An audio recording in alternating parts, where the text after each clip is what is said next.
I'm Jen from Democracy Reform Ranking Project, the hosting organization.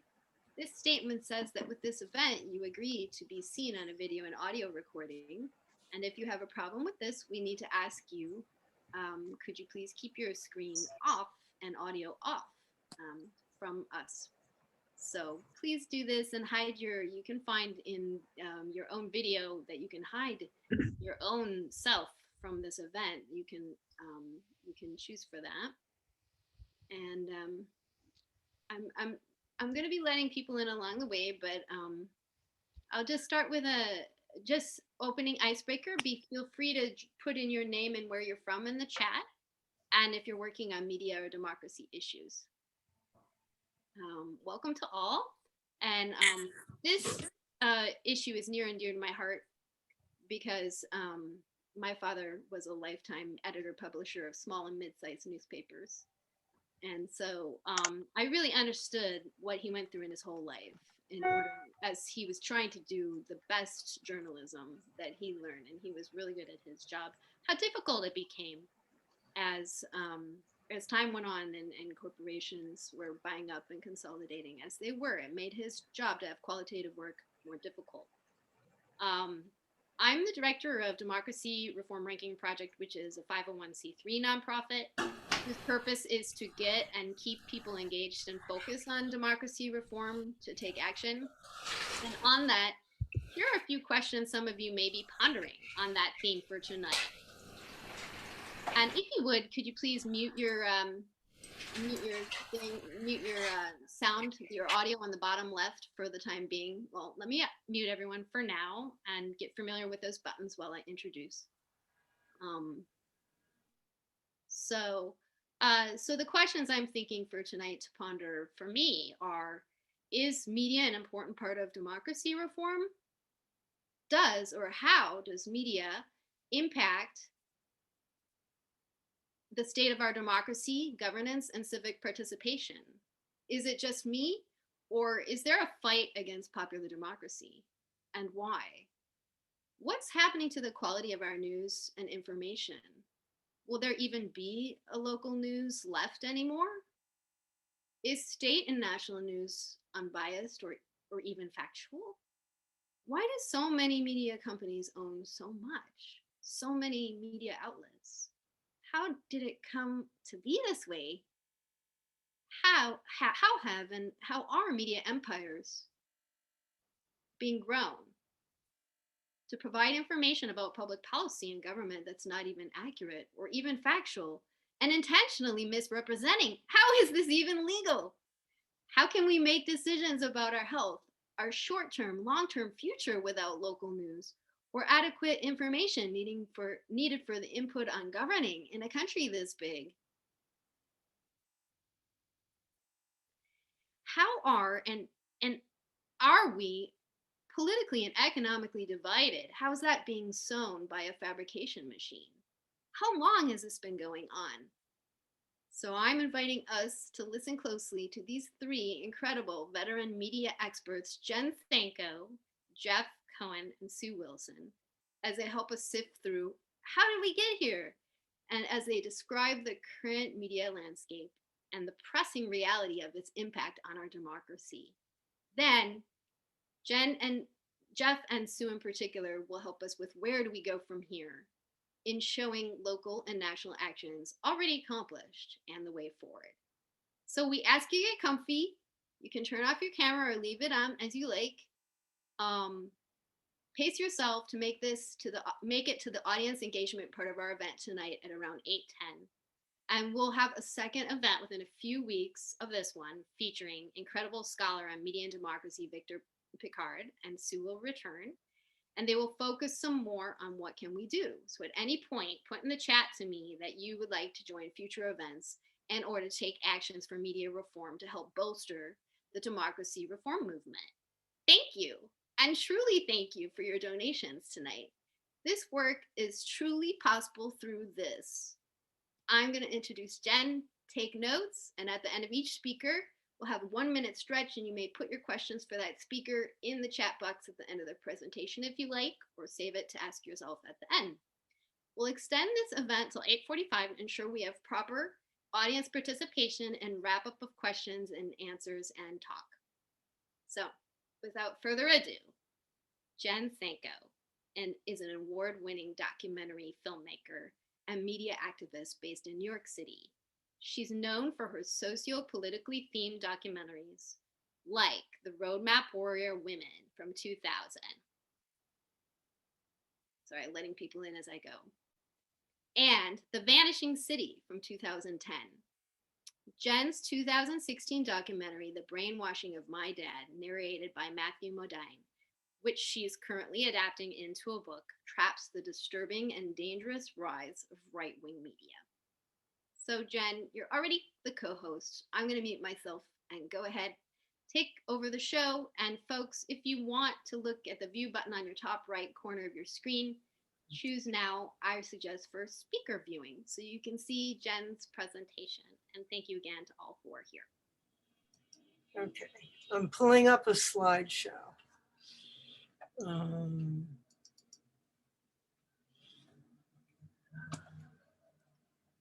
Okay, so there I am down there. Hi. So thanks everybody for joining this. I think this is so important and so great. So we don't probably like to think this or admit it, but what media diet we choose has a lot of influence on who we are. And for the last 30 years, there was media created not just to sell eyeballs for advertising, but media made specifically to divide us and manipulate people to vote in interests of billionaires. I'm going to give everyone like a quick overview of some of the significant points in our history of how and why that media was created. And you're also knowledgeable. Maybe you all know a lot of it or most of it. So I'm going to go pretty quickly because we all have a lot to cover. But Jeff and Sue will probably touch on some of the things or give you more details of what I cover. And then also you can ask me anything in the Q&A. Okay, so here we go. When my dad's personality drastically changed from an open-minded, like easygoing run-of-the-mill Democrat to a super angry far-right Republican, I wanted to understand how and why it was happening. So I made a documentary called The Brainwashing of My Dad. So I know my family's story is familiar to many. I'm going to just make myself a little bigger here. Okay. Growing up, my dad was an FDR, a Kennedy Democrat, like many from, the Great Depression. But then in the late 80s, they moved and he got a job with a long solo commute. And he discovered talk radio host Bob Grant. Bob Grant was considered a pioneer of the conservative combat talk radio. He was openly sexist and racist. And we noticed my dad was slowly changing. He was just becoming more irritable and more judgmental. So once my dad retired, he continued his talk radio thing, but this time he found and fell in man love with Rush Limbaugh. And he would shut himself off in the kitchen and would have these 3-hour Limbaugh lunches. And his personality went through an even more extreme change. He became dominated by anger and hatred, but especially towards Democrats and liberals. Then at some point, he discovered Fox News, quote unquote, got on the right-wing email and snail mail lists. Okay, so when email came in, he started sending the whole family these hateful emails. And the email and snail mail mimicked what Fox and Limbaugh said. Curiously, I was getting some of the same emails or similar at various offices that I was working at. And they all had one main thing in common. They bashed Democrats and liberals. The vitriol was shocking to me and an eye-opener, because I never knew these liberals, that liberals hated Christmas or wanted to take everyone's guns. Wow. So, but it seemed to me that it just dawned on me that there was some organized effort to poison people's opinions of Democrats. And I wondered what on earth was going on. So when I did the documentary, that's when I discovered that the extreme personality and belief change was a phenomenon happening all across the country. And I came to think of it as an epidemic. Now it's like more of a plague, but more importantly, my research showed me that this division was intentional, and it was brilliantly mainlined into millions of people, largely through this right-wing media. Oops. Okay, so when did this start and why? Okay, so ever since FDR enacted the social programs to help the middle class and those who needed help, the wealthy elite resented it. Then in 1954, Brown versus Board of Education ruled segregation was unconstitutional. The Southern economist, James McGill Buchanan, was so offended by this ruling that he organized to preserve power of the white elite. And Charles Koch discovered what Buchanan was doing, and he helps to create this vast, well-funded apparatus to prevent those without great property or power from using their majority votes to better their own lives, and to corporatize everything from schools to the post office, to make them for profit, and to amend the Constitution. So it's not good. So 4 years after that, the John Birch Society was created, and they were one of the first organizations to adopt this far-right libertarian platform. But the Birchers were so fanatically anti-communist that they accused Republican President Dwight D. Eisenhower of being a communist. Hence, mainstream thought them nutty. But in 1964, Republican presidential hopeful Barry Goldwater openly adopts most of their agenda. But at the same time in the 60s, the social movements were demanding equality and fairness to all, and that had taken hold of the country. So that was pretty dominant. So when Goldwater ran against Lyndon Johnson, he got totally creamed, and pundits everywhere declared the right dead. Then Johnson passes the Civil Rights Act. Okay, so the right then organizes to fight back, primarily by working to paint the media as liberal and to pressure it to change. And economist Reed Irvine founded Accuracy in Media in 1969.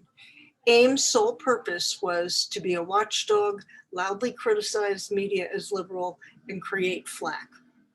Irvine also got on other media boards in order to be able to influence them. He was determined. They all were. So now it's 1968 and Richard Nixon is running for president again. He had run against JFK in 1960. And when they had a debate on television, Nixon was sweaty, shifty-eyed, and really nervous, and he lost. So, but in 68, in an off chance, he meets the gifted young producer, Roger Ailes, on the Mike Douglas show. That's Roger Ailes was working for the Mike Douglas show. Ailes tells Nixon that he just sucks at being on TV and persuades Nixon to let him be his TV consultant. So Nixon runs on the Southern strategy to appeal to racist whites who were still angry about the Civil Rights Act. And the social movements were happening so fast, there was a bit of a backlash growing. So Nixon capitalized on that and ran on law and order. The new groomed for TV Nixon won, and Ailes is brought in the White House. Ailes then tries to generate interest in this secret memo he has. It's called A Plan to Get the GOP on Television News. It describes how to set up a TV news station that would be favorable to the GOP. He writes notes in the memo saying things like people are lazy and the thinking is done for you. So they could sell GOP ideas and create Republican voters. It didn't get off the ground then, but was a blueprint for Fox News, which came in handy later. Okay. So then there was the motherlode of secret memos. It puts this libertarian agenda in the forefront and specifies more defined action. This is really consequential. In 1971, the corporate lawyer, Lewis Powell, was commissioned by the Chamber of Commerce to devise ways to elevate the business community and sell the free market ideology to the entire country. Because again, these social movements were seemed to be threatening that. So big business was terrified of them. So it was a call to arms for the business community and corporations. It basically outlined how to sell a free market economy to ordinary Americans by getting pro-free market professors in colleges, to create conservative organizations on the campus, to promote a pro-business agenda, control media. They knew that was essential in order to get the propaganda out, and so bought publishing houses and pushed deregulation so they could buy up more media and get conservative right-wing judges on the courts, create and fund think tanks and astroturfs that would seem legitimate, but that would kind of back up their hype about the free market ecology. So it was designed to influence the public and policies to be pro-big corporate rights and make it seem the free market benefited everyone. And then to push politicians to deregulate so they'd have more profits. So just 1 year after that, the conservative think tank, the Heritage Foundation, was founded.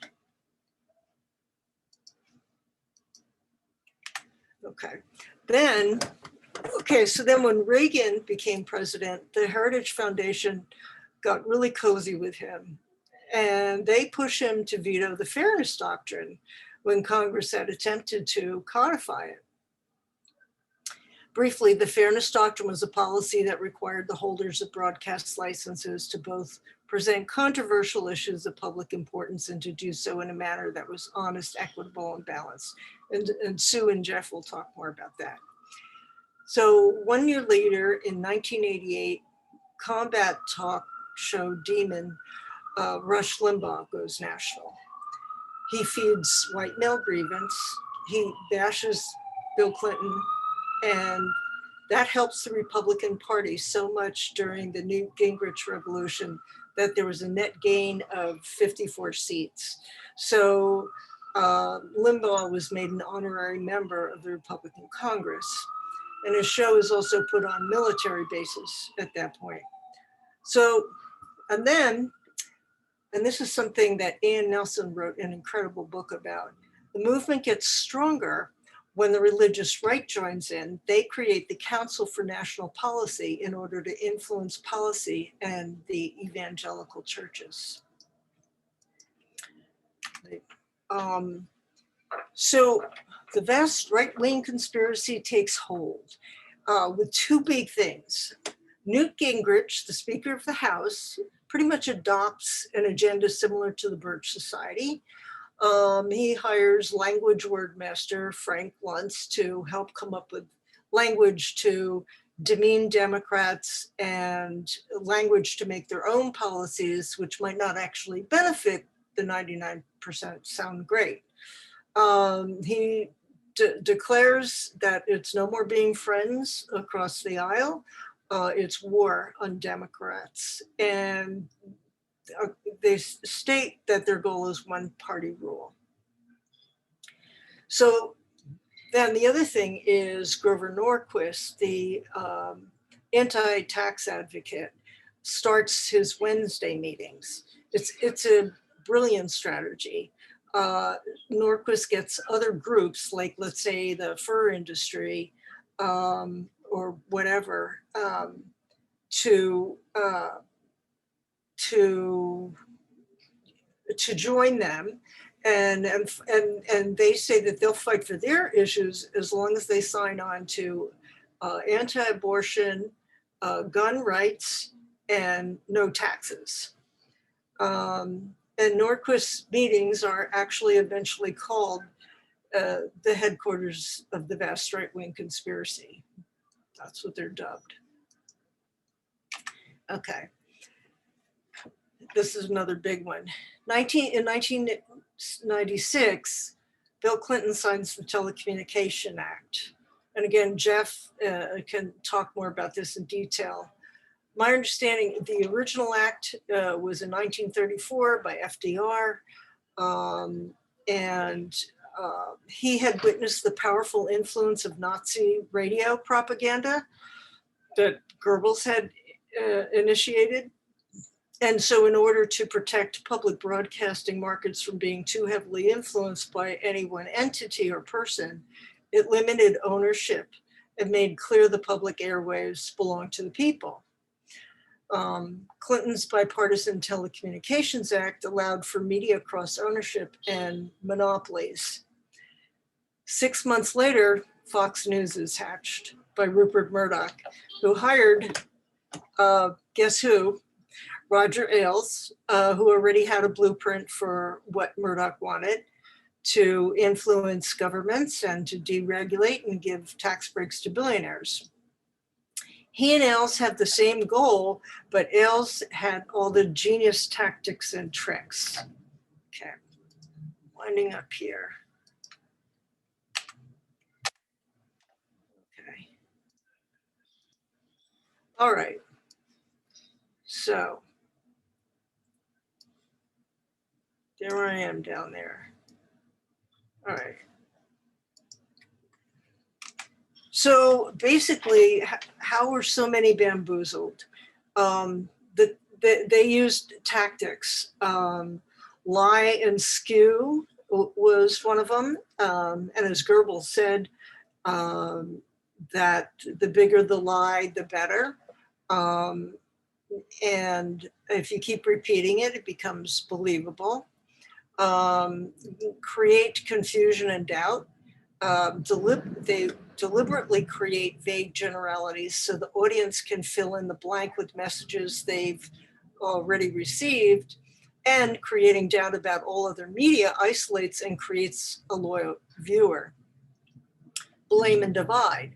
So, if you blame minorities or immigrants, whatever, Democrats, they don't notice who's really causing their problems, and they won't join together to fight back.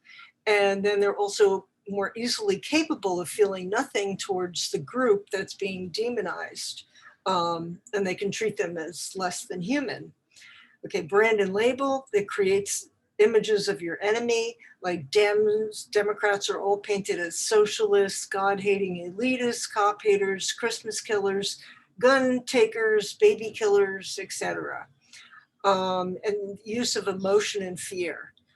When you're angry or fearful, you don't think rationally, and then they can feed them new beliefs. Bullying and shaming.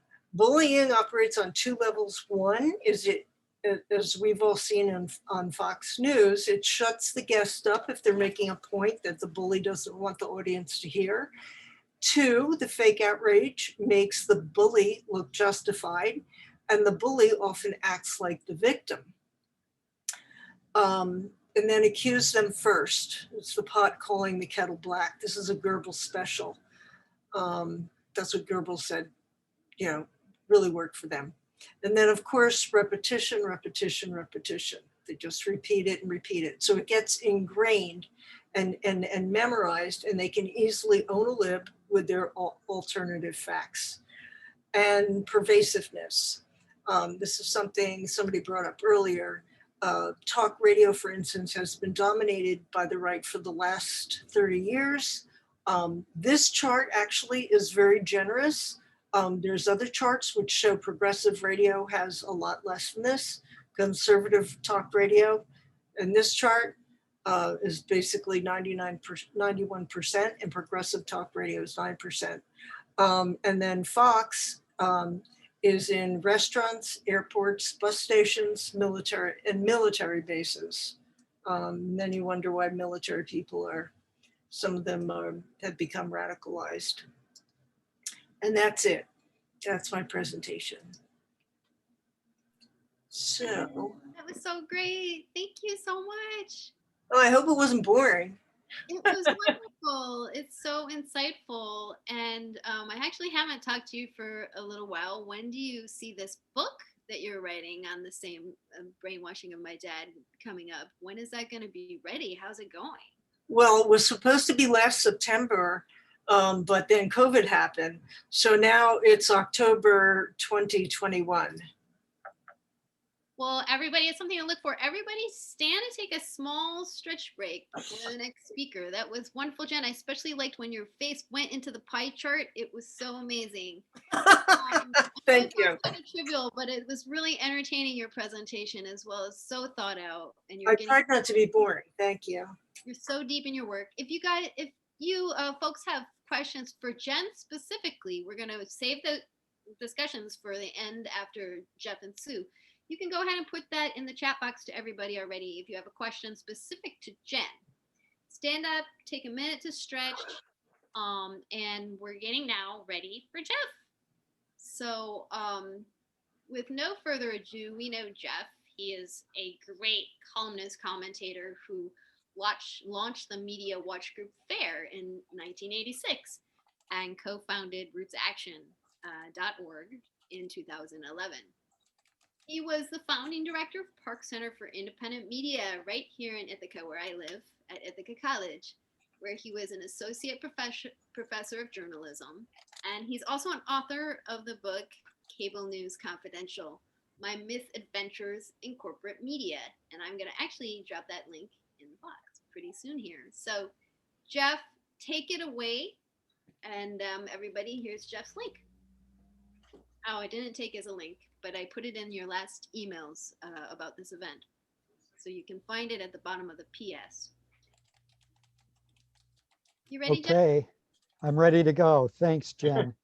For years before it was cool, Jen Senko has done so much to expose the dangerous power of right-wing conspiracy-oriented media. And January 6th riot showed the culmination of years of disinformation in both traditional media and in social media. Trump came to power with the help of right-wing media, but also we have to remember with the help of mainstream television channels where the bosses felt in 2015 and 16, all Trump all the time was good for their profits and their ratings. The near total domination of US media by corporations is why our country's media spectrum is more conservative than so many others, why our public broadcasting is so much weaker than other countries, why pro-democracy activists have to focus on reducing corporate power over media. Big corporations and billionaires like Rupert Murdoch, the Koch brothers, the Mercers have funded right-wing media, whether it's Fox News, Breitbart, Daily Caller, or Newsmax. Other billionaires and giant corporations own the middle of the road outlets.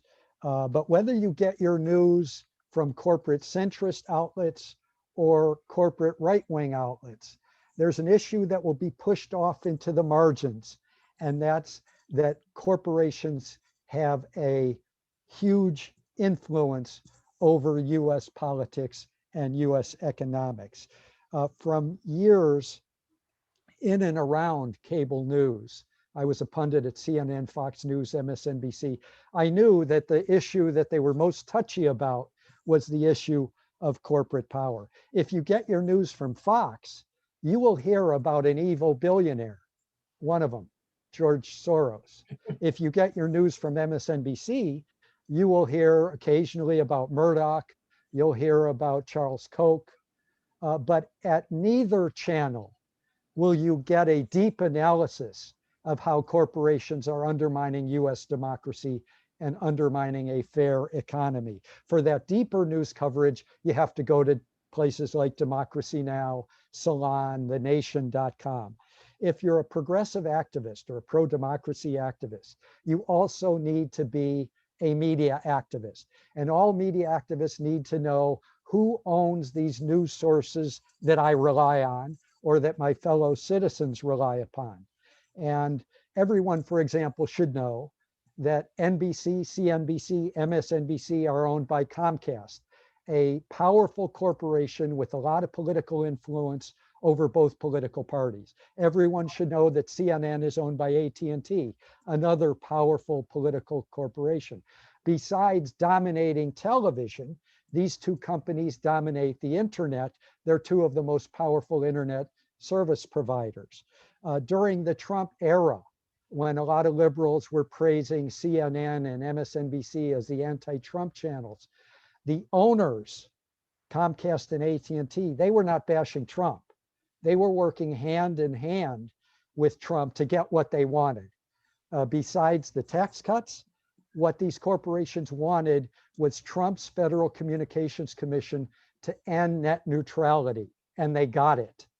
And the only reason it hasn't been ended is because it's now tied up in courts.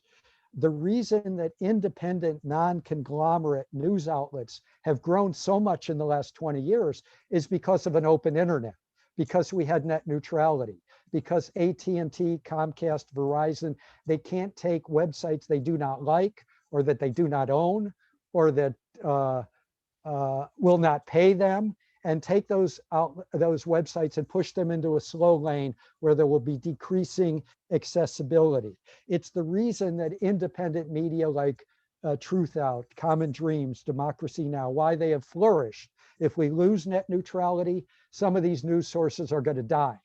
And of course, progressive activist websites may well die.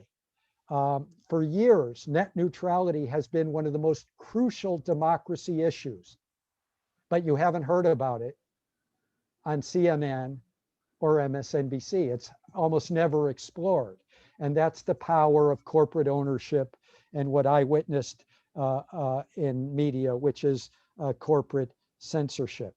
For 3 years leading up to the Mueller report, if you watch CNN, MSNBC, you heard over and over about how Russian oligarchs were trying to undermine US democracy. And some of that coverage was accurate. Some of it might have been a little exaggerated.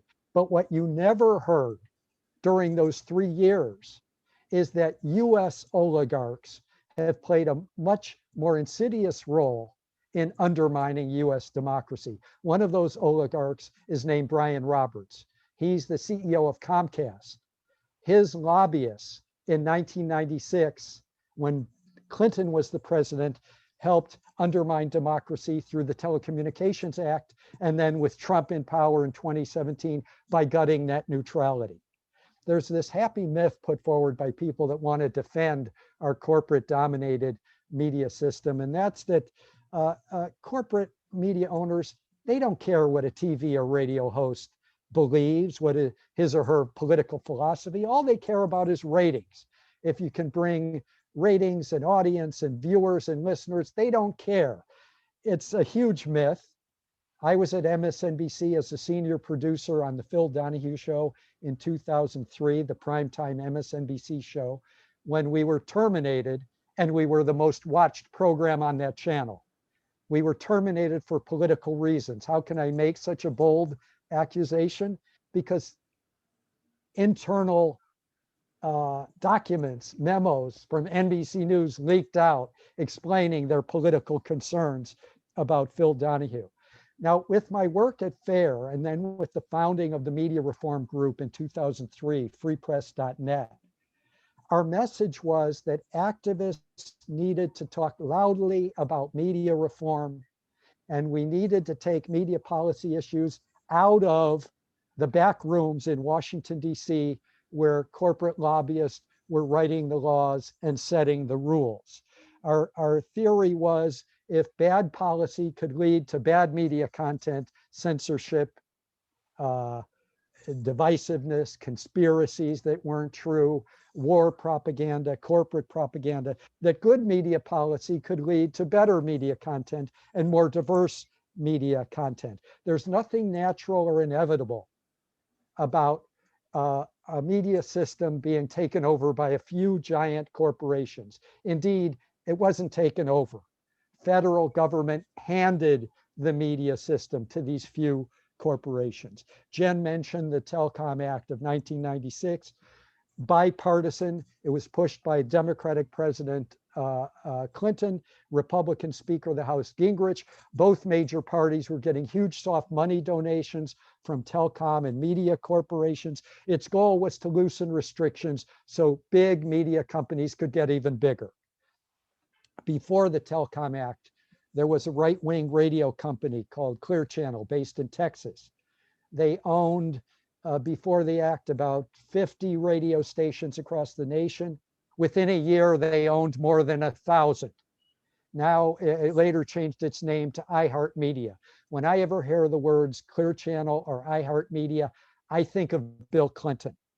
Rush Limbaugh had built this huge audience, bashing and making fun of people with AIDS, homeless people, immigrants, made fun of the Clintons, the looks of the Clintons' daughter when she was 13 years old, feminazis. He built this audience, and then here comes the Telecommunications Act.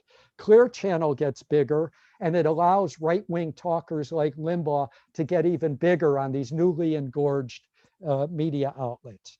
The biggest broadcast TV company, I'm sure Sue's going to talk about it, in our country is Sinclair Broadcast Group. They're also the loudest Trump voice in broadcast TV.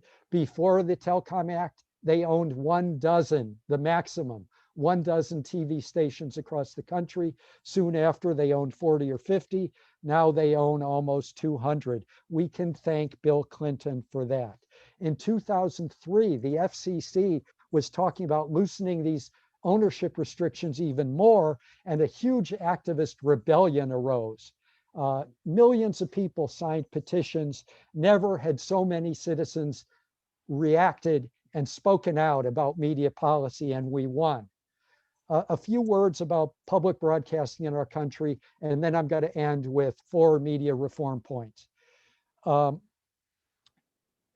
The power of corporate media lobbyists is one reason that US public broadcasting is so weak compared to countries in Europe. Other countries have permanent, insulated funding. In our country, Congress gets to appropriate the funds to public broadcasting. Every year or two, they threaten to cut off all the funds the right-wing Republicans do, and journalists at public broadcasting seem to be more and more intimidated. In other countries, public broadcasting is well funded by taxpayers. I could give you some examples. Switzerland and Norway, $180 per person per year in tax money goes to public broadcasting. In Germany, $140 per year. In the UK, $110, that's largely BBC. In Canada, it's a mere $30, that's largely the CBC. In the United States, it's $3 per person per year to public broadcasting. What fills the gap is corporate underwriting, corporate sponsorship that's called corporate underwriting. And if a program can't get corporate underwriting, it sometimes goes out of business. It's what we call the corporate veto. In 2013, public TV officials abruptly cut the funding to a documentary about money and politics. It was called Citizen Coke. Why did it happen? Well, it apparently had something to do with the fact that David Koch sat on the board of the big public broadcasting operation in Boston, WGBH, and on the board of New York's WNET. What is a billionaire doing on the board of public television channels, an ideologue like Koch? Here's my 4-point media reform agenda. Number one, our country needs to set up what so many other countries already have, well-funded, independent public broadcasting, where the Congress can't shut off the funds. In other words, public broadcasting gets insulated from the politicians and from the corporate underwriters. Number two, allow taxpayers a $200 journalism voucher so they can designate on their taxes, their federal taxes, that they want money going to nonprofit news outlets of their choice. I might want $100 to go to Democracy Now! And $100 to go to Common Dreams. They're both IRS approved nonprofits, tax exempt. Someone else might want to send their $200 to local community radio or public radio. Someone else might want to send their $200 to some local conservative website. Fine, as long as it's IRS nonprofit. Because it's content neutral, this is a constitutional reform, and it could, in theory, get a couple Republican co-sponsors. We're hoping that a House bill will be introduced in the next few months along these lines. Number three, we need net neutrality put into law, and we need broadband expanded. There is right now an empty seat on the Federal Communications Commission. It's a 2-2 deadlock. So rootsaction.org is part of a big coalition with 20 other groups that's fighting to get Biden to fill the fifth seat with someone who does not have industry ties to corporate media, someone who believes in net neutrality, and someone who will expand broadband to the 80 million people, largely poor people, who don't have access to broadband. That's a simple reform. If you want to learn about it, battleforthenet.com is the website. Finally, we need to confront the big tech monopolies like Facebook and Google. They have so undermined local journalism. They're sucking up all of the advertising dollars. An easy first step is to impose a tax on digital ads, with the highest rate of tax being imposed on the huge companies like Facebook and Google. This could send billions of dollars to education, billions of dollars to journalism. The state of Maryland is in the process of passing such legislation today. A next step would be break up the big tech monopolies or regulate them as public utilities. Senator Warren has spoken out for that. If you want to learn more about the need to break up big tech monopolies and how that would help democracy, read anything by the wonderful attorney Zephyr Teachout, and her recent book, her latest book, is called Break 'em Up. I'll stop here. Yeah, thank you so much for putting together that platform.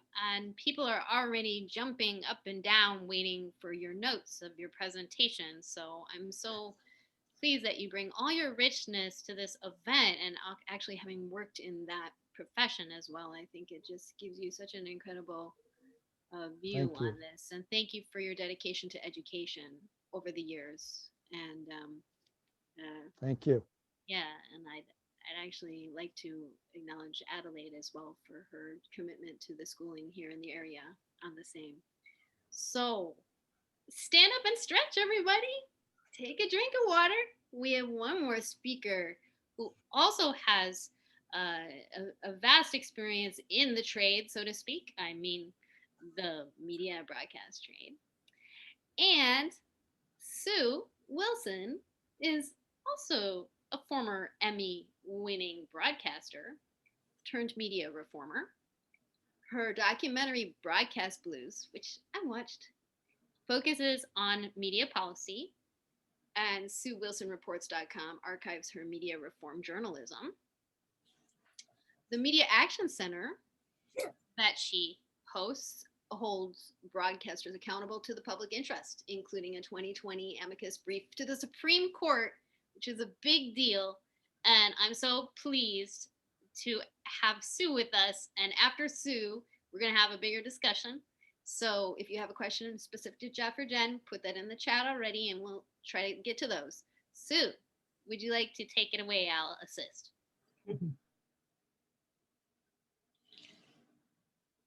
There we go. I suggest speaker view to everybody, top right corner view. Instead of gallery for the moment, choose speaker so that you can see some of the stuff we're going to show you from Sue.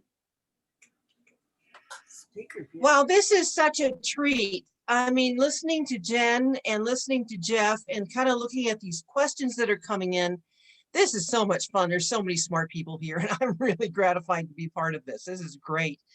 I know that so many of you are kind of following up on Jeff's last remarks about what do we do? What exactly do we do? I'm here to teach you your own power. Are you ready to own your power today? I'm going to bring you to your own PowerPoint according to the law, according to what the US Supreme Court says is our power. And what I'm really talking about is broadcasting. I'm talking about TV, I'm talking about radio, because it belongs to you, it belongs to me. Now, I know a whole lot of you right now are thinking, okay, wait a minute, that's so old school. We have to think about Facebook. We have to think about new media. Actually, yeah, we do. But I was so happy yesterday because there was a New York Times article by a man named Nicholas Ashford. It's called "The Fight Against Misinformation Isn't Just on Facebook." And he gets into this topic that broadcasting, TV and radio is so insidious. It is so powerful, and it is within our grasp to actually be able to make real change. So to have the New York Times talking about that now, it shows that we're really starting to make strides. It's really terrific. I want you to also think about local news, all right? It's really, really easy to go on our phones and get Washington Post and news from all over the big media, the national media. But pause for a moment and think about, where do you get your local news? If there is a big storm moving into your area, what sources do you turn to? I'm not asking, do you get news on your phone, or do you look into a computer, or do you turn on a TV set? I'm asking you, if there is a riot in your town, what source are you going to? Those are the sources that we really need to start protecting here. It's critical. According to Pew Research, local TV stations are the #1 source for local news, but then that's wherever you get it.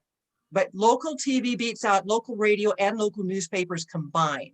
And local TV is at great risk right now, great risk. The Supreme Court is hearing a case right now from the FCC. The FCC has sued Prometheus Radio and a group of media reformers to try to make sure that one company, and I like to highlight Sinclair, one company would be able to own 2 network TV stations in the same town, plus 1 or 2 additional TV stations in that same town. Count 1, 2, 3, maybe 4 TV stations in one town, plus the local newspaper, plus 8 radio stations. What that would do would be to just completely consolidate all the information basically into one hand. Whatever they want to tell you, that's what you're going to get, and you don't have any choice. But the law is really clear on this. We, the people, own the airwaves. We own local TV. We own local radio. We have legal rights. And for many years now, I have been focusing on finding those legal cracks in the ice that I think I can get a wedge into and make some change. And we've had some success. The art of the possible. I started the Media Action Center in 2011. Ray Grosh is here somewhere, and he was a big part of that. We do the legal, we look for the legal cracks in the ice. Then I write a story that I place somewhere to get the public on board, work with pro bono attorneys to file necessary legal documents, and then work with volunteers on the ground in order to make real change. Now, let's see how that really can work. And Jennifer, if you would play that right to challenge broadcasters' licenses, and then I'll remark after that. This is about a 3-minute clip. Sure, Sue, here it is, folks. Our story begins during the Great Depression. Hard. And broadcasting was brand new. It seemed like a miracle. Cheer to my plea. Pulsing out from the transmitter tower into the tubes and coils behind your radio dial, whoever, wherever you may be. Radio brought entertainment and sports and news of the world right into our own homes. It wasn't just broadcasting. Retained our faith. It was hope. In that spirit, our government made policies to make sure the media protects the public. And since the airways are considered public property, the Federal Communications Commission is charged with the responsibility of protecting the people's interest. The FCC decided broadcasters needed to be licensed. The licenses were free of charge, but there was a catch. TV and radio owners had to serve the public. If they did not, people could challenge those licenses, and the FCC could take them away.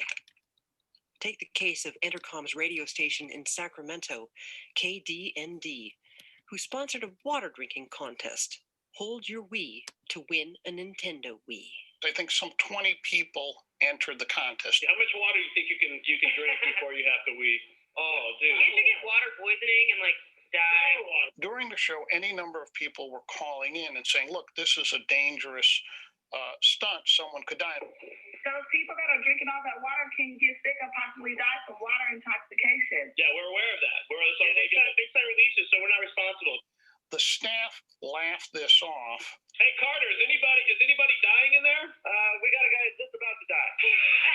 Oh, good. Make sure you sign that we laugh at that. Yeah. Make sure he signs the release. Get the insurance on that, please.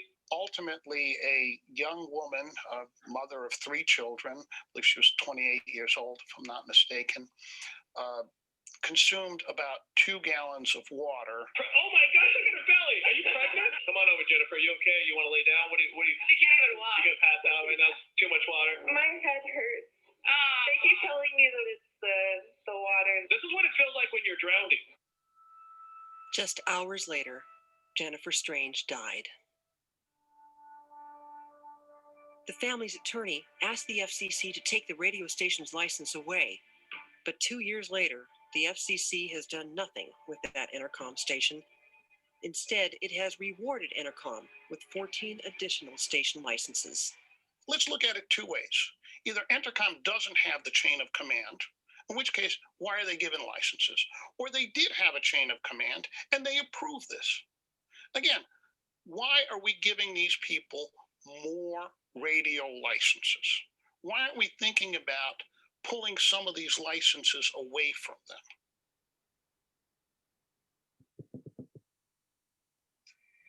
Okay. All right. Here is the art of the possible, folks. Now remember, I live in the Sacramento area. Jennifer Strange died in a Sacramento radio station in 2007. I included this story in Broadcast Blues, which came out in 2009.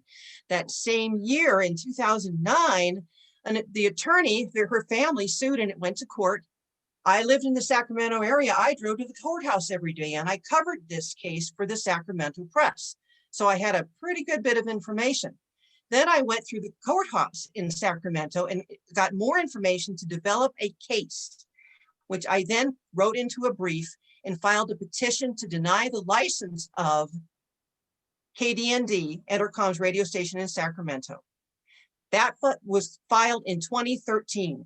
You've got about a 30-day window once every 8 years to do this, folks. It's crazy what the FCC makes us do, which is part of the problem. So 2013, I filed this. I figure I'm never going to hear a word. This is going to end up being another snarky article that I write for Huffington Post going, gee, the FCC won't do anything. I guess it's okay to kill people on the radio.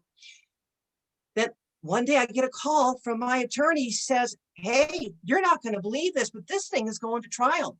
The FCC has called a hearing. He said, this hasn't happened in 40 years. We don't know what to do with this. Well, I'm going to make a really long story short. I was able to take that station's license away. In 2017, Entercom gave up KDND's license. It cost them $13.5 million. And it's because I live in Sacramento and I understood my rights. And that's what I'm here to do for you today. I want you to know your rights. You have rights in TV. You have rights in radio that you will never have in cable, that you will never have on the internet. But we need to bring these rights home to our local areas, okay? Now I'm going to talk about a couple more things that we've been doing, just to give you another sense of where we've been and where we can go. I think Kendra Munz was part of this. We did an action one time called Occupy Clear Channel. All right. Part of what you get is that, let me make sure I'm on track here. All right. They used to have public files in the local TV and radio stations so that we would be able to go to the TV and radio station inside the building and look at all of the stuff that the TV and radio stations have to report to us. So the radio and TV stations did not want to put those files online. It was the Occupy days, and we came up with an action to try to convince these radio and TV stations it would be in their best interest to put these public files online. What did we do? We had an action called Occupy Clear Channel.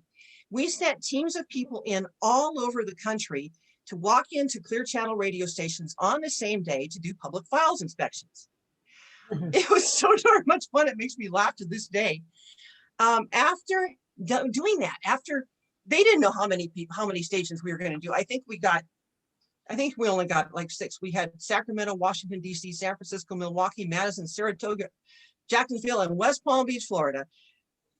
But all of a sudden, the radio stations were so thrilled to put these public files online because they didn't want us knocking on their door and saying, hey, we're coming in, like it or not, because we own this radio station, we own this file, you own a whole bunch of equipment here, but you report to us. That is the kind of power that I'm talking about. Now, that's a couple of successes. I want to talk about a failure, but it is so important. And I know Ray Grosh is on here. Ray was a part of this one. It was our Wisconsin Media Action Center project.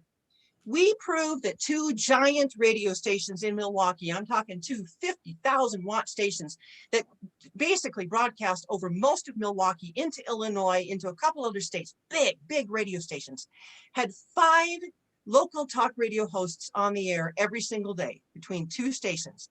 They would air Republicans and Republicans only. They would not put a single Democrat on the air. So during the Scott Walker recall, which was only a 30-day period of time, we had an opportunity to prove our case. And what we were able to prove, we literally hired people to listen to these 5 local talk radio stations. You've all heard the name Charlie Sykes. He was one of them. Vicki McKenna, you may have heard if you're really, doing the bottom dragon. She was one of them as well. Bottom line, we learned that WISN, which was the station Charlie Sykes was on, was giving his Walker and his supporters between $16,000 and $32,000 in free airtime every single day. Meanwhile, we had Ray Grosh, we had Randy Bryce, we had other people writing with stations every single day saying, I'm here under the Zappel doctrine. I get to have comparable time to be able to support my candidate, who is Tom Barrett. So there was WISN, there was WTMJ. I'm sorry, WISN was the Clear Channel station. WTMJ was the station Charlie Sykes was on. WTMJ was also giving $18,000 to $36,000 of free airtime to the GOP candidates, supporters every single day. And when they would get these letters coming in saying, hey, I want comparable time to talk about my guy, they said, no way, you're not getting on the air. Now that, ladies and gentlemen, is what the Supreme Court calls private censorship. They are not allowed, these corporations are not allowed in our public airwaves to commit private censorship. And so we filed a petition to deny that license. The bottom line is, and this is one of the big problems with the FCC, and this was the Barack Obama era, this is the Barack Obama FCC that we filed this with. The Federal Communications Commission came back to us and said, yeah, that's okay, they can do that. That's just fine. It's not fine. It's not fine.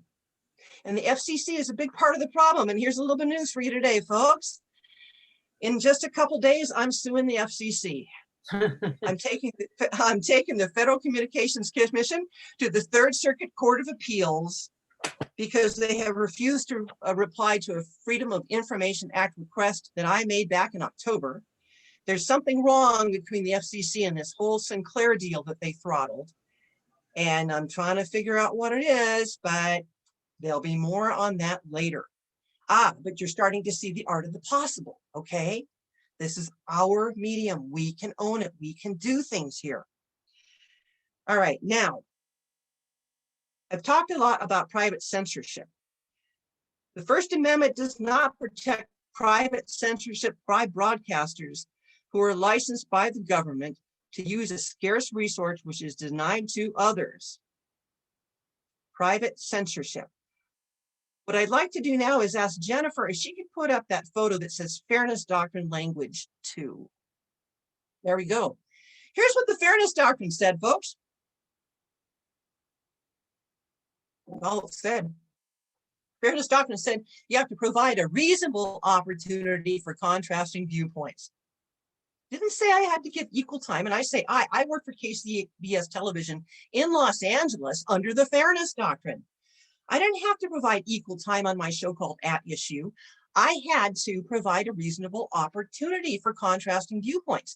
And I had to write down everybody that I invited to my show to go into these public files so the public could come in. If we did a show on abortion and they thought that I should have had a different guest, they could see exactly my process in getting the guests that I had. And by the way, I always got contrasting viewpoints. I think we can get rid of this, but I just want you to remember anytime that you hear these words, that, oh, it had to be equal time and it was so hard. No, this has to do with the very simple, reasonable opportunity for you and I to be able to go down and get on the same microphone that Rush Limbaugh was on and that these local radio, all these right-wingers are on. The numbers are getting bigger every year. We have the right to do that. We're about 5 minutes to stay on track of it, so you know.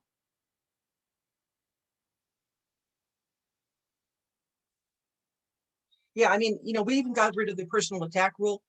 Radio hosts can go on the air and call me a child molester, and I do not have the right to go on to that same radio station and simply get on the radio and say, I need a right to respond.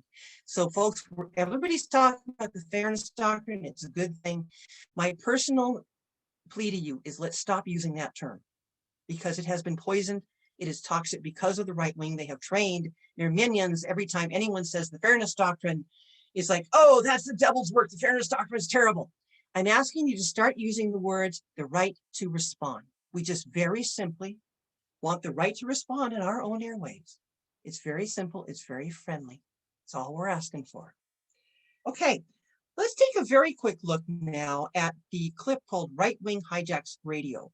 Jeff was talking about this, and I just want to give you a clue that one media company could own 20 TV stations, 20 AM radio stations, 20 FM radio stations in Reagan's day.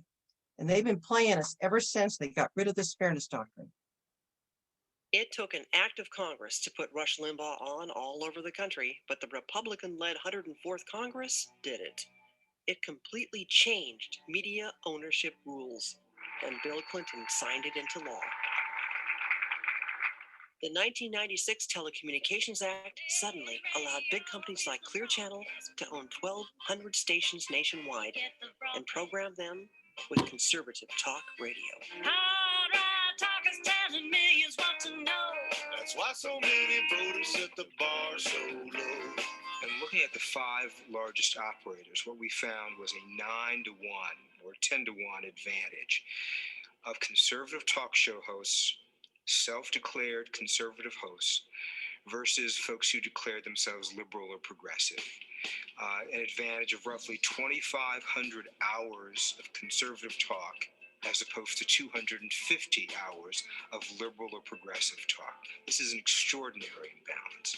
But in places like Houston, Texas, for example, we found looking at Monday through Friday commercial radio stations, 100% conservative talk. No progressives, no liberals represented. The 2007 study by Free Press and the Center for American Progress shows 92% of conservative stations don't air even a single minute of the other side. Is it any coincidence? 92% of radio stations are owned by white men. Less than 8% are owned by women and minorities. Small wonder that the nation's midsection went from blue to red. It took an act of Congress to put Russian. Okay, I'll start talking. Okay, great. This audience is growing. I want to bring you into the idea now of radio versus Fox News. Sean Hannity, you know, we all know who he is. On the very best night he's ever had on Fox News, he's gotten 4 million viewers. Every single day on the radio, he gets 15 million listeners. I have not figured out a way to get any power over Fox News, but we do have power over radio, and it's time for us to take that. Jennifer, if you could show us the right-wing radio audience's graphic just very, very quickly. I did a study. I've been studying this for many years because I keep being told by others that the right-wing radio audience is dying off, and I'm here to say it isn't. I went through this list, which was from late in 2020 from talkers.com. When I added up all of the right-wing talkers on there, which are most of them, I'm going to say Dave Ramsey was not, George Noory was not, Tom Hartman was not, Armstrong and Getty I said was not. When you add the rest of them up, they're getting 100 million listeners every single day. Now, some of these are going to be, some people are listening to more than one show. But when I did this exact same research in 2020, these numbers only came to 60 million. So make no mistake, this is really, really a powerful medium. And talk about brainwashing. When we saw that map, all of a sudden, all these people are voting from blue. They were voting blue, now they're voting red. Jen's got it right. This is brainwashing. And this is also private censorship. Folks, I'm gonna wrap it up. I've got a whole bunch of fun things that we can talk about in terms of action. I think I'll put that to the question side. If you go to mediaactioncenter.net, you will find a list of 10 things I have put. I will say this, sometimes you can do very well, and we've got the Long Island Media Task Force here that has done so well within the local community, reaching out to local broadcasters. A lot of times, again, every part of broadcasting is local. There is no such thing as national broadcasting. We own the local airways in the local areas. Sometimes it is just as simple as the things that it's just as simple as going to somebody and talking to them and saying, hey, what we did in Sacramento, will you put 5 minutes of political coverage, real political reporting on the news in the 60 days before an election? Just a little group of people going to every TV station in town. The first time they laughed us all off. The second time we got the ABC station to say yes. The third time, every station in town said yes, because we kept writing these reports and embarrassing them. Yes, you could also, use that tactic if being nice doesn't work. Bottom line, folks, these airwaves are ours, and it's time for us to take them back, and I'm happy to help anybody. Oh, one thing I will say, I'm very much looking for anybody who has information about Sinclair. If you are in an area where Sinclair Broadcasting is on one of your TV stations, I would love to talk with you. I know Susan Raybuck earlier put the list of the TV stations in the order that they are being, we can challenge those licenses. I'm particularly interested in talking to anybody who lives in Columbus, Ohio, about how we can go after Sinclair in that particular market. Peace out. Sue, thank you. That was a wonderful and fierce presentation, and thank you for all that you have done already in terms of bringing power back into the hands of local people, and for all the work you did on the amicus brief. And I know we all have so many questions on this, but I would invite the audience now, take a look in the chat box, speakers, see if there's anything directed your way. There's a lot of really great guests that we have tonight. So they've also written where they're from. Let's just take a minute, take a breather, get into a pondering kind of place. And I will go between reading from chat, from top down, any questions I notice, to you can raise your hand by reactions in the bottom right where the smiley is. Not ending your meeting, not leaving it, but the reactions, you can raise your hand. And don't forget to lower it when your question's done too. All right, so I will take any questions. We can contemplate and let that sink in.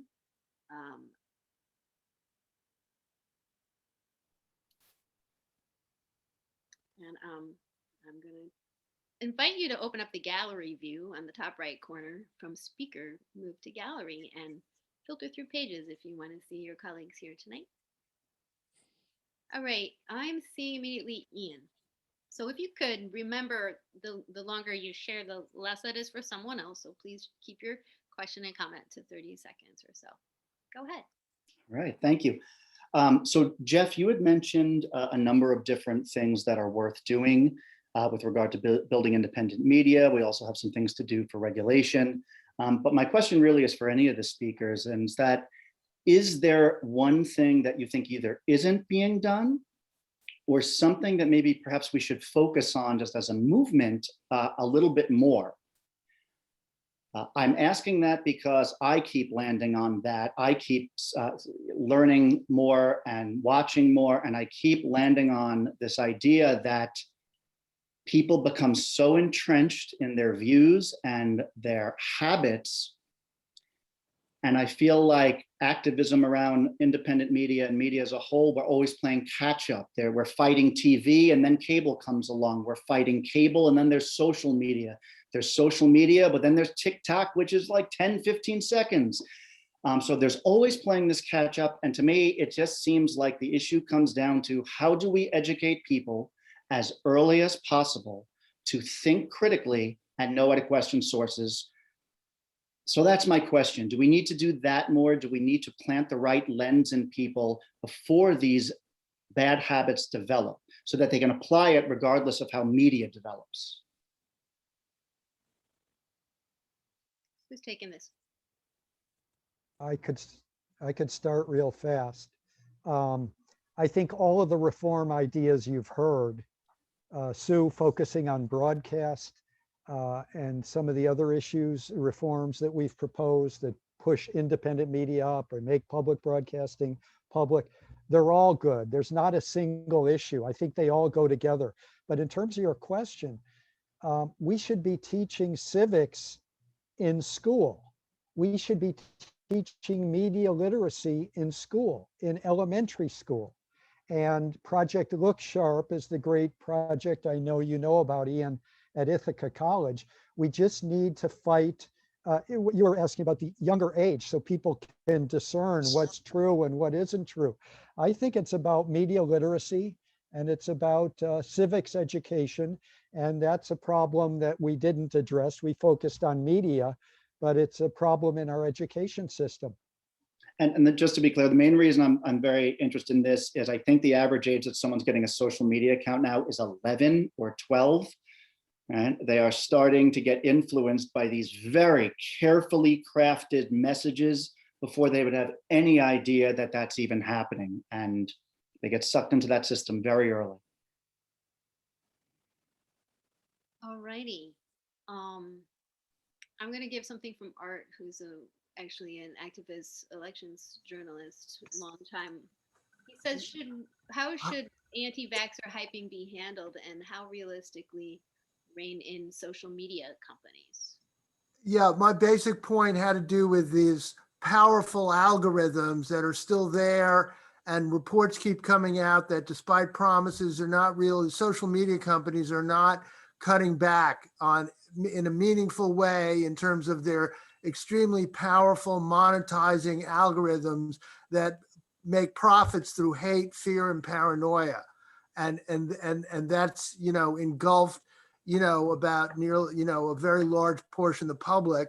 What can be done about it? And do you favor also some anti-extremist groups are talking about having some limited reduction in the 230 liability? What can be done realistically to rein in these weaponized social media algorithms that are poisoning our public discourse?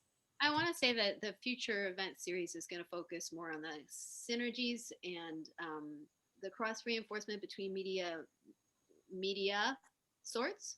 And so stay tuned in for future event. Put in the chat if you do want to be involved in the future events and or media actions together with those who are working on media actions in this among the speakers and among our in our chat. But does someone want to answer this for Art?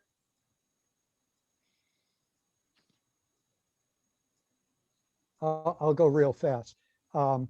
I think you need to break up the big tech companies or regulate them severely as if they're public utilities.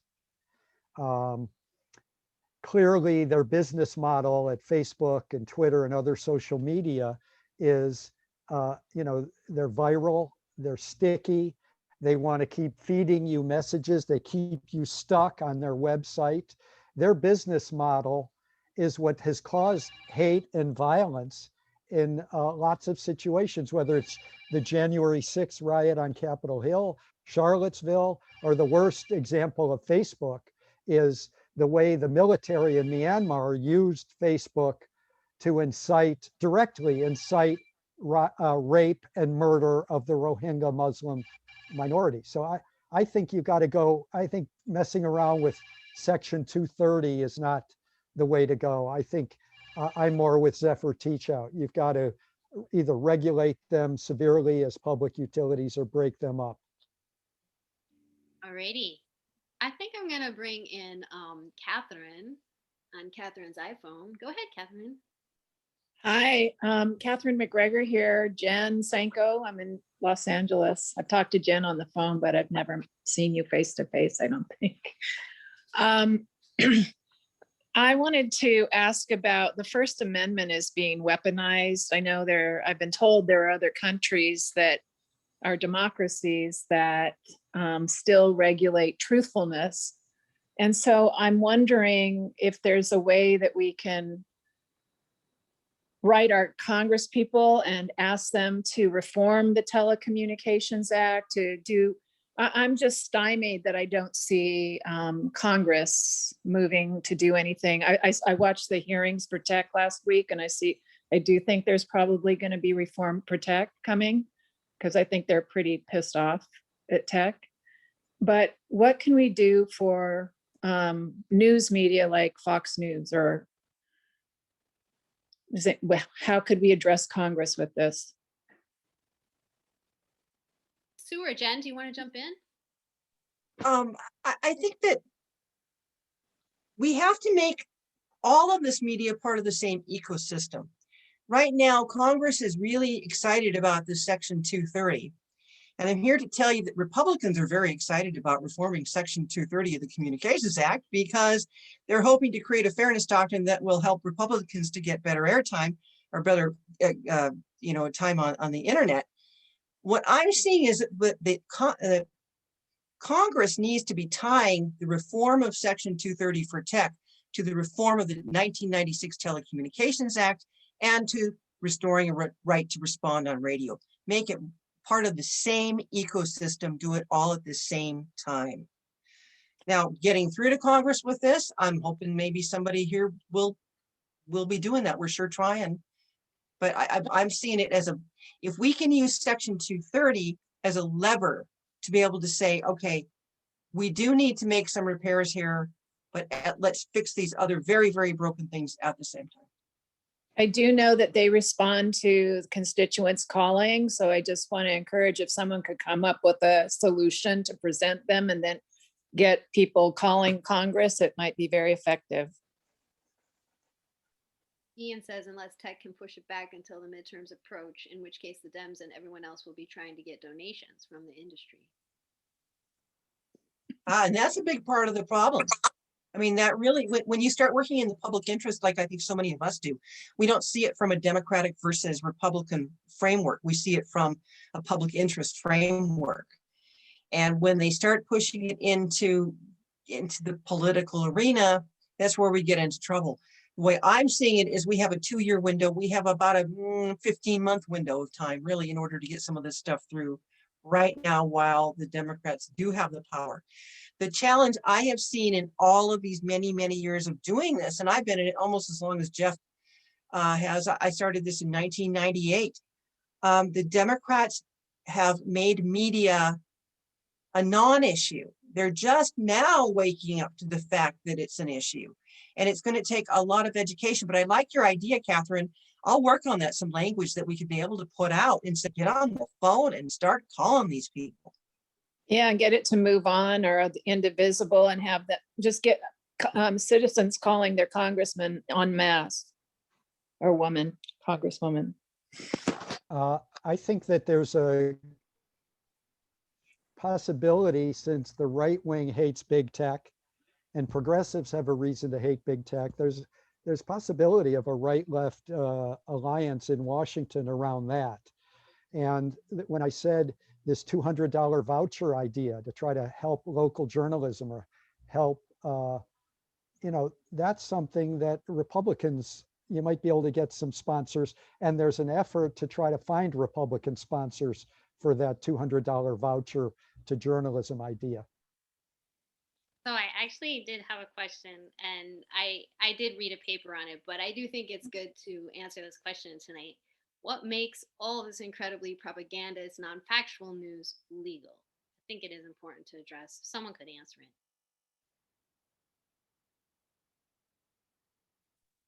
The challenge that we have is that we, the people, have lost our ability to really challenge the non-legality.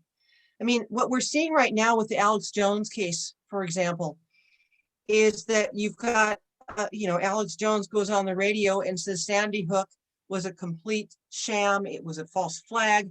Those kids were not killed. Those people that we saw on the air that were crying, that said they were parents, they weren't parents. This was all Democrats putting this out to create a meme that we need more gun control, which is nonsense. But in truth, these parents then have been attacked on social media, on the phones. People have come to their houses. They have literally been attacked by these idiots who believe this to be true. Now, because they have been attacked, they have the standing in order to sue Alex Jones. And that lawsuit is going through now. And keep watching Media Action Center. We have been running an ongoing action against Alex Jones to take him off of the stations. As soon as that lawsuit really hits the mainstream, I'll be pushing that very hard.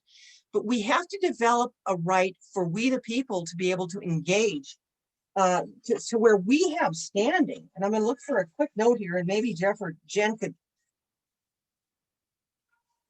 jump in. But here it is. I'm going back to the Wisconsin project we talked about earlier. The FCC said that it was perfectly fine for Wisconsin radio stations to completely support Democrats and Democrats only. But we, the people, Ray Grosh, who's a member of that community, did not have the standing to sue. So one of the fixes that could be made is to create standing for the owners of these airwaves, that we have an opportunity to get this into courts. I don't know exactly how we do that, but I see that as something necessary.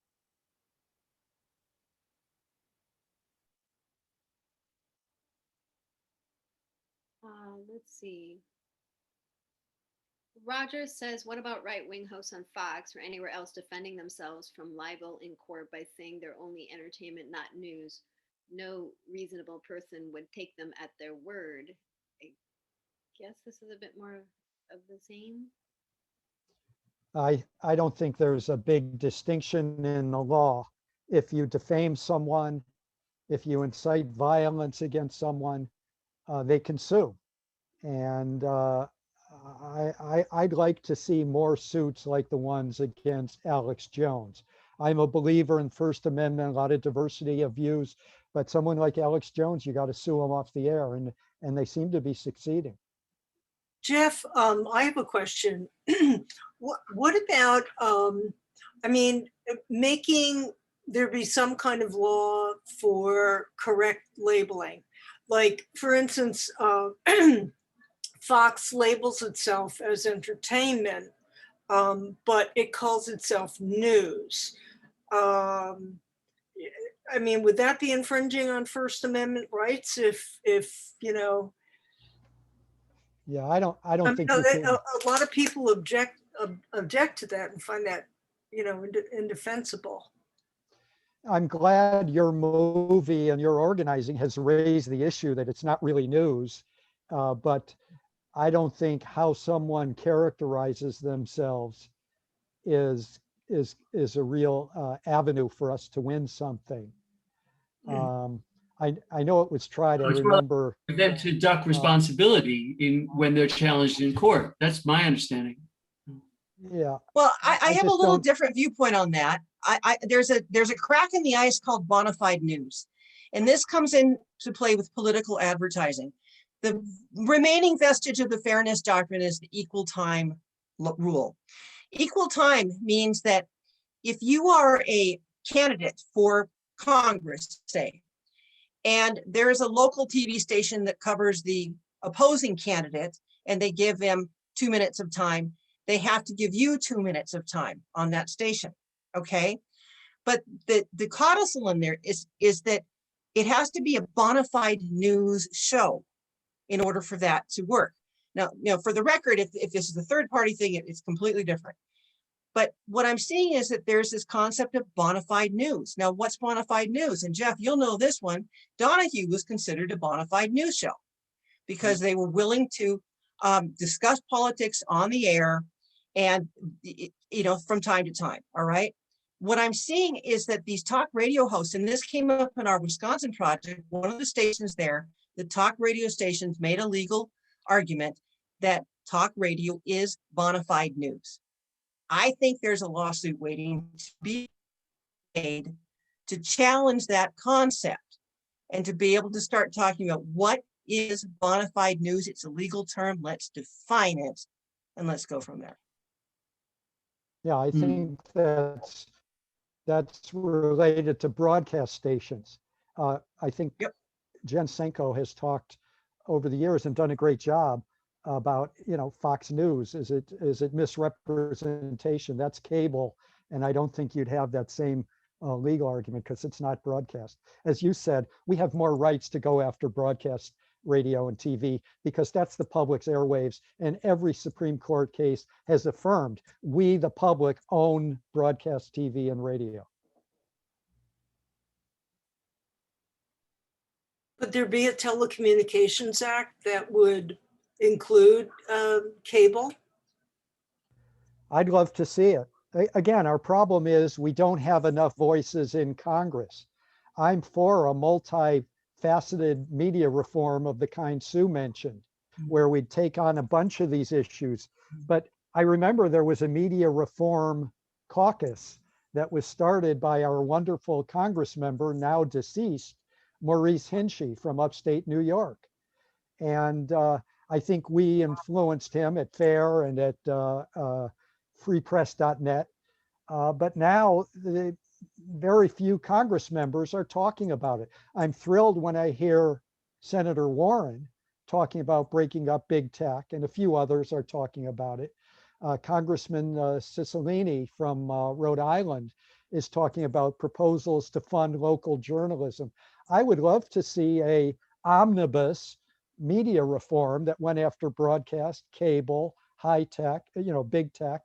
I'd love to see that. I wish Maurice Hinchey was still in Congress. I think Melinda C. Melinda, I'm just wondering if you might want to be able to say a couple of words about what you have been doing, either in terms of the suit or contacting congressional members in that committee that we all tuned in on. I can't remember the name of it right now. the social media one. Yeah, and please say who you are. Would be great. Is she going to speak? Sorry about that. I was trying to unmute myself. Hi, I'm Melinda C. I live in Virginia, and I'm a part of the Speak Out group, where I've been learning a lot about media reform. It is something that really does concern me. I had felt like what Fox News had been doing with some of their coverage with COVID and now with the vaccine disinformation and discouragement that they are actually giving to people about getting vaccinated. I kind of wondered about legal liability for them, and a lot of other folks have chimed in as well, that, with concerns about that.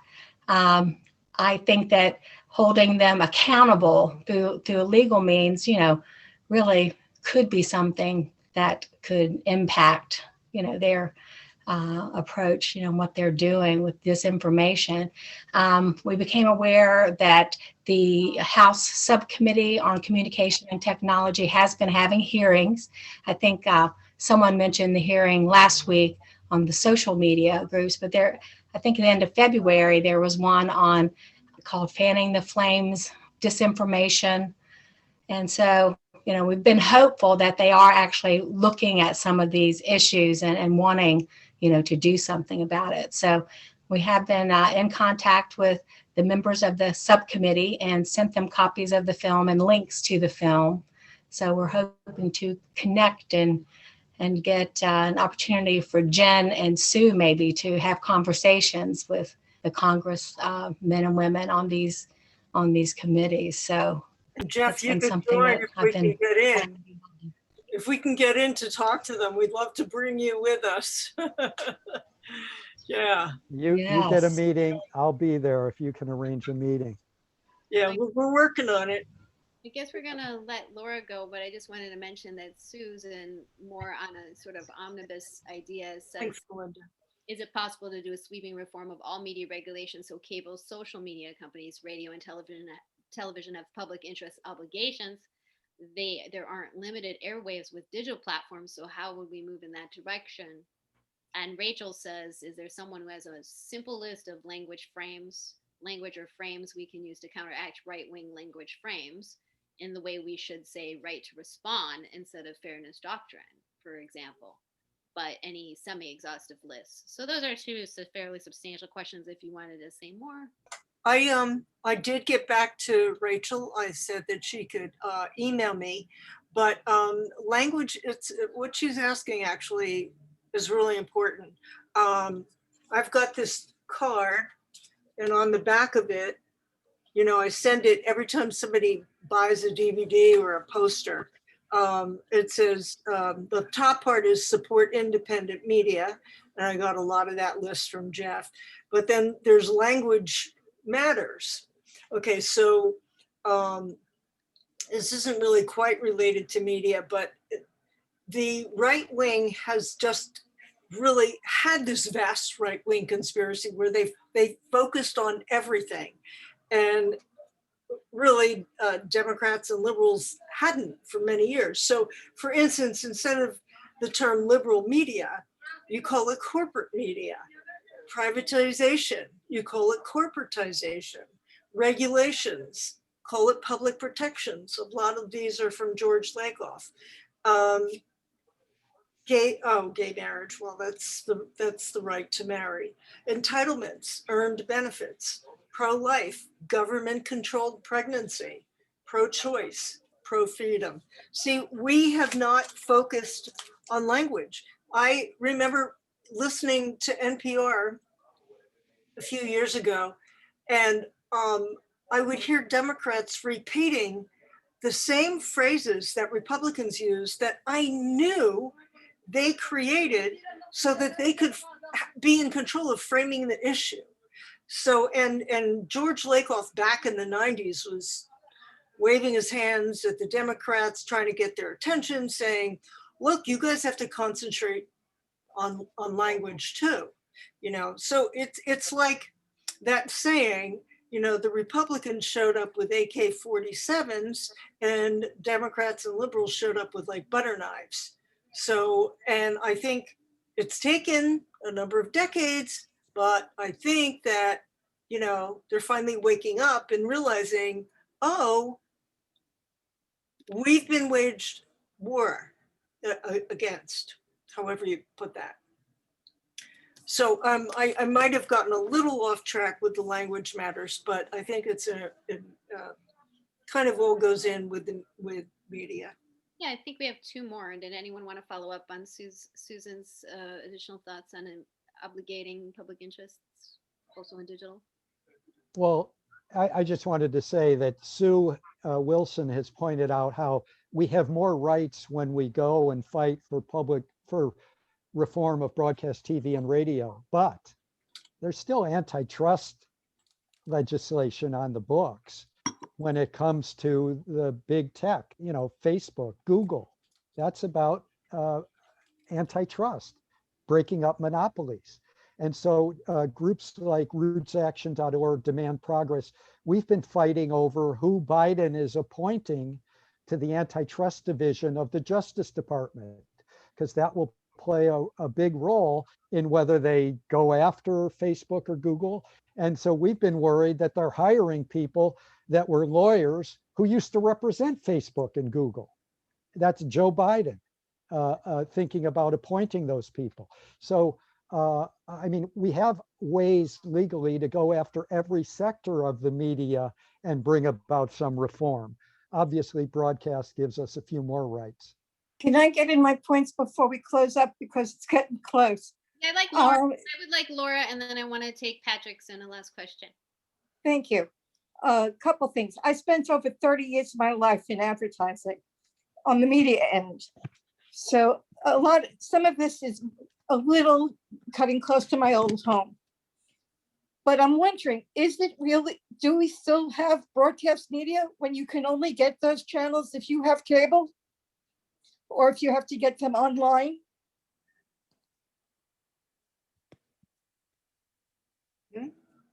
Actually, over the air broadcasting is growing leaps and bounds.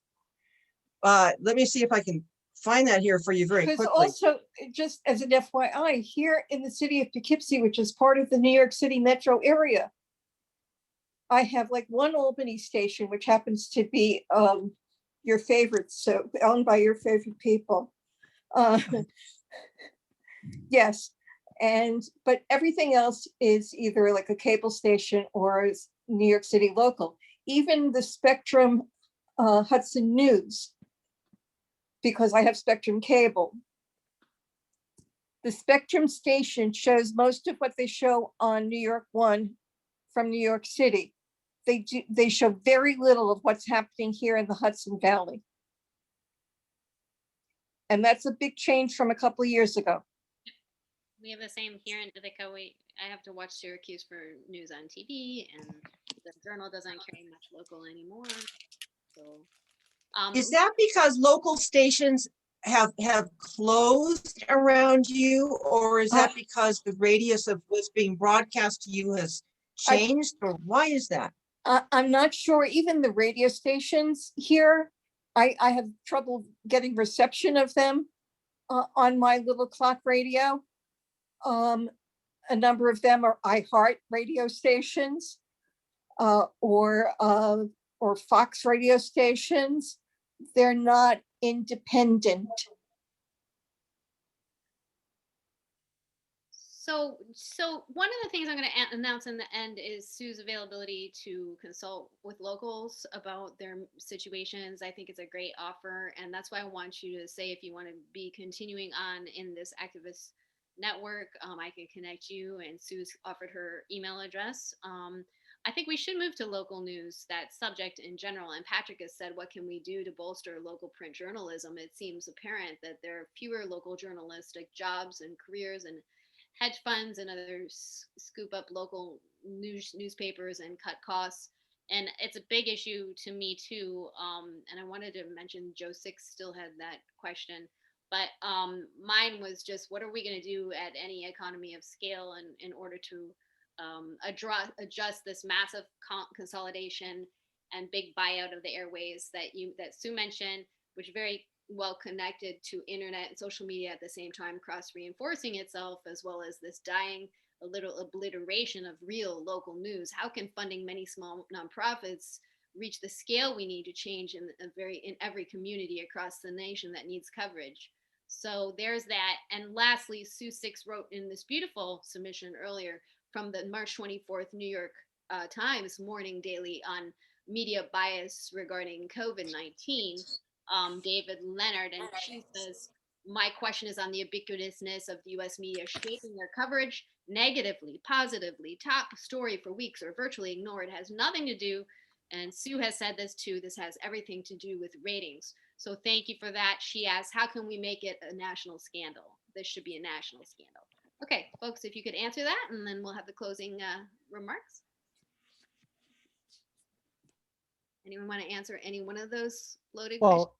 you're never going to have enough money flooding into local journalism without government action. And that's why I raised the issue of a $200 voucher. That's why Cicilline has a bill he's calling the Local Journalism Preservation Act. He's the Democrat who heads the antitrust subcommittee of the Judiciary Committee in the US House. I mean, there's money out there. We're a rich country. Other countries have figured out how to generate lots of money to go to journalism. We need legislative solutions to move hundreds of millions of dollars into local journalism, or billions. And we know what to do. We just need the will in Washington to do it. And I think that Yes. We have HR 1, we have omnibus democracy bills, Senate 1 for the People Act. Why isn't media in this? That's what I'm going to be asking my colleagues over the course of these weeks, if you could help me. I'm a 501c3, I'm not allowed to lobby, but we can ask them, why aren't the fixes in the omnibus bill, as an example? And I think we should really wrap up, and you can stay and just, if anyone wants to stay, you can stay. But I will conclude with Sue's words. We have to own our power. Reforming new media is not enough. We have to go to our local broadcasters, letter writing campaigns. She took Alex Jones off the air, she wrote op-eds, coordinated with her local community. Anyone who lives in the area can act to deny licenses. You own your airwaves where you live. So Sue can provide a roadmap. Jeff is going to provide some advice with his platform. We'll do a follow-up email. Come to future events when we are talking more and more about the new landscape of media, the cross-reinforcement of various sorts of media. Sue can give advice on what's happening in your area. I'll help connect you. And so I can schedule that. And if you want support on this event, if you want to support this event series and media and democracy reform, go to the democracysurvey.org. You can donate on my GoFundMe too to keep this work up. I'm solely funded from that. And thank you so much. You're a beautiful audience. I really appreciate your being here tonight. And feel free to stay and hang out. I personally have to use the restroom, but yeah, stay in touch. Put in the chat if you want to keep in touch. We'll follow up. Thanks, Jen K. Yeah, thanks, Jen K. Nice to see everybody. Some great activists. I mean, I just feel inspired because so many people are here. I think that we have turned a corner. And I think, for so many years, it was always like us older people that were out in the streets and marching and walking. And it seemed like after Parkland, younger people woke up. And so now they're climate activists and they're gun reform activists. And that's really good. So even though this is a really deeply entrenched system, the more people we can bring on, the louder our voices can be. So I even though it's really bad right now, I have hope because I see activism all over the place. I see activism in old ladies. I see activism in young people. I see activism all over. People have woken up. It's like the frog in the water. It was nice and comfy and warm, and then it suddenly got really hot. And I think we're all jumping out of that pot.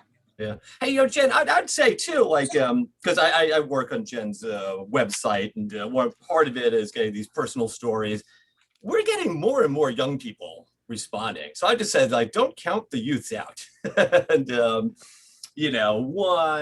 yes, they're highly motivated. And Jeff has great point about we got to get civics education back in, but a lot of the kids aren't necessarily missing out on that. And I got gray hair, I'm going to call them kids. But and then the other thing is actually Twitter is a weird beast. because it is could be a total force for evil. You know, reference one former president. But at the same time, like there is a direct communication there. And I'll share a very brief anecdote. This summer, I'm walking out my building here, and there's this huge crowd of people shouting in the park across the street from me. And there's also this massive police presence. And it turned out the police had shown up on my block. I'm on West 45th Street, Manhattan. Police had showed up to arrest a Black Lives Matter. They didn't even have a warrant for him. They just wanted to bring him in for questioning. But he tweeted out and to his compatriots, and they showed up. And the end of the story is that the police gave up and went away, because finally we managed to get like Corey Johnson and the various other local politicos to step in and reach out to the top part of it. But the other part, and this ties into my local journalism question, the only journalism that showed up, it wasn't TV, it wasn't, it was Gothamist, and which has recently been brought back from the dead. They were dead, but WNYC bought them, and so they're one of the very few local news sources in New York City, of all places. Because other than that, we're going to the New York Post, one of the few surviving, or the Daily News, and so there's this massive drought of the local stuff, and this is as hyper local as it gets. Like one Black Lives Matter guy getting besieged in his apartment by the strategic response group of the NYPD. If you know any of that, that's they sent in like the heavy artillery to arrest this guy for shouting on a megaphone. So no, your point about Twitter, we in our little Speak Up group that we have actually gotten responses when we tweet as a group to various Congress people. Because I'm getting senile, I can't remember everybody's name right now. I'm just drawing a blank, but Sue knows, Melissa knows. We have actually gotten responses, like when we've said, hey, don't use the term liberal media or whatever. So I kind of like Twitter, and I find it can be useful, and it can be sort of direct messaging if you just get in through the crack there. Yeah, no, there's probably something broken, but it's that part, is addressable. I just don't know how. But yeah, the Twitter megaphone is addressable, and clearly they let Trump go on for way too long, and Proud Boys and all these others. But I wanted to get back to for a second this idea of how do we create this energy that we have right now in this Zoom room and make it into something much larger? And it strikes me that for the very, very first time since I've been in this, and it's been a long time, people are interested. People know there's a problem with the media. And Jeff, I want to ask you about this. Free Press used to host these conferences, media reform conferences. It seems like now is the moment where people have a tremendous interest in this. If we were able to do it that way, if we were able to do a conference where we could bring people together again. Any thoughts on that, Jeff, or anyone else? How can we create a bigger energy, take this energy that we have right here and multiply it times 10,000? Yeah, there were a couple foundations that put out a lot of money to make those media reform conferences so successful. And the Park Foundation and Adelaide Park Gomer's been in on this call. They put up some of the money, but there was even bigger money from other foundations. After COVID, because I think you're right, that a lot of these media issues and the right-wing disinformation issue and the big tech monopoly issue, they've gotten bigger and bigger. I would love to see post-COVID another media reform conference. I think we could use one now that there's Democratic control of the White House, the House, and the Senate. There might be more chance of reform. Of course, the problem is the corporate lobbyists have a lot of sway with the Democrats, especially Google lobbyists and Facebook lobbyists. Oh, Brian had his hand up quite a while. I thought we were just informal, but go ahead, Brian, and Rich. Well, yeah, totally informal, but just wanted to respect the process.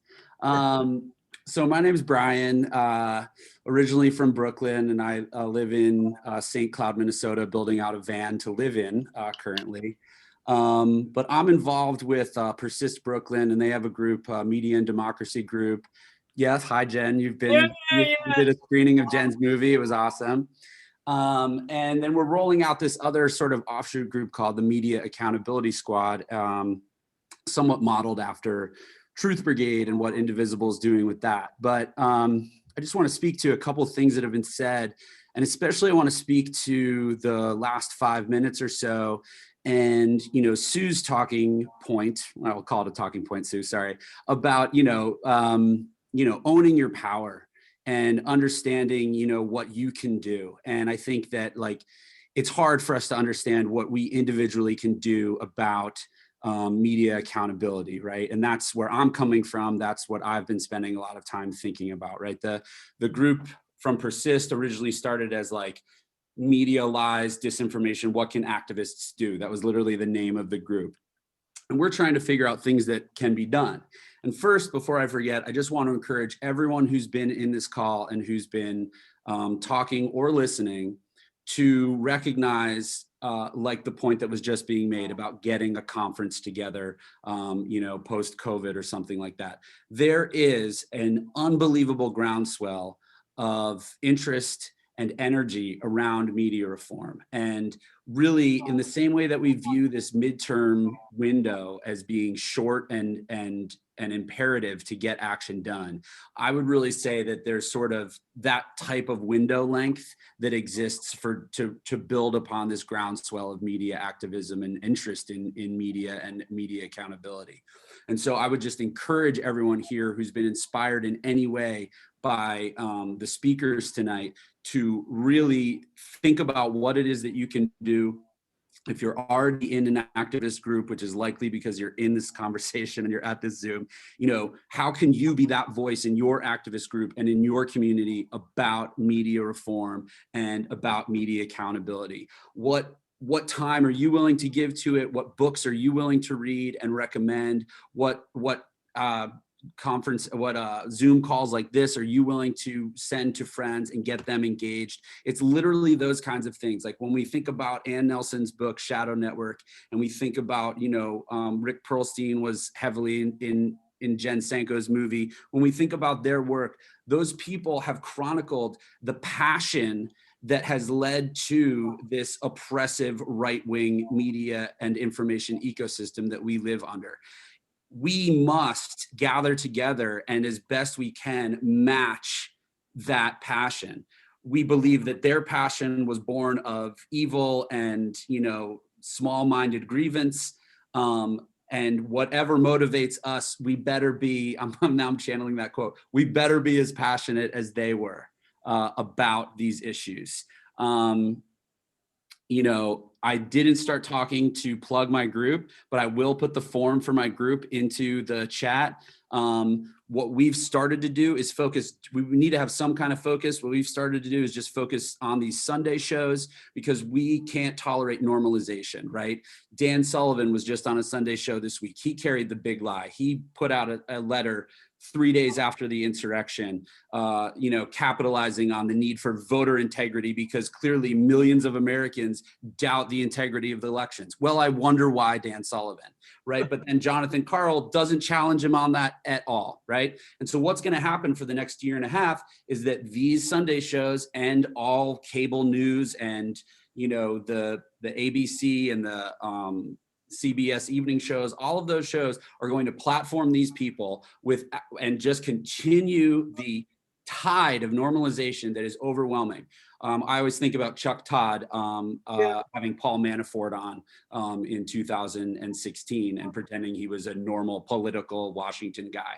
But anyway, that's all to say that what we're doing is we're using Twitter. We are going to try to mount campaigns that blame and shame these TV producers, the producer of Face the Nation, the producer of This Week.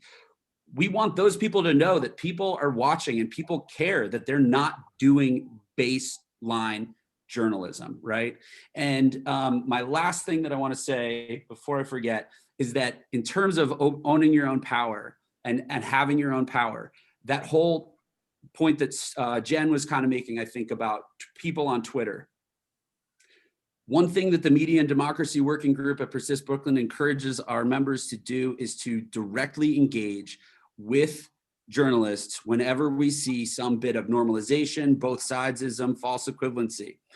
You would be astounded. First of all, these people have to be on Twitter, right? Like that's the new journalism paradigm, right? Their newsrooms say you have to have this amount of tweets a week, right? They live on Twitter. Journalism and media, that whole ecosystem lives on Twitter. And I'm gonna let Richard get in pretty soon here. absolutely, I'm wrapping up. I'm so sorry. I'm known for being long-winded. And so I have written to Kyle Cheney. I've written to Gabby Orr at Politico. I've asked her, did you pitch this story normalizing this guy who's like, you know, brokering peace between Trump and Pence? Do you understand like how that's so normalizing, right? I try to be civil. I think we should all try to be civil, but I encourage everyone to engage with journalists. They are listening, and who knows if they're receptive, but they're listening. Just one real quick comment. Brian, next time you want that retweeted, just tag me at Brainwashing Dad, okay? And I'll help get it retweeted. Thanks so much, Jen. Yeah, we have about 10 people so far for this media accountability squad, and we just want to grow it. We know it might take a year, right? Yeah. But we just want to grow it. And so thank you so much. Sure. And Brian, when you're engaging with mainstream journalists, remember that FAIR.org is a real resource. Yeah. And FAIR has been encouraging the kind of engagement you're doing since 1986. Right on. Thank you, Jeff. Richard thought you did so well, he took his hand down, but I've asked him to speak.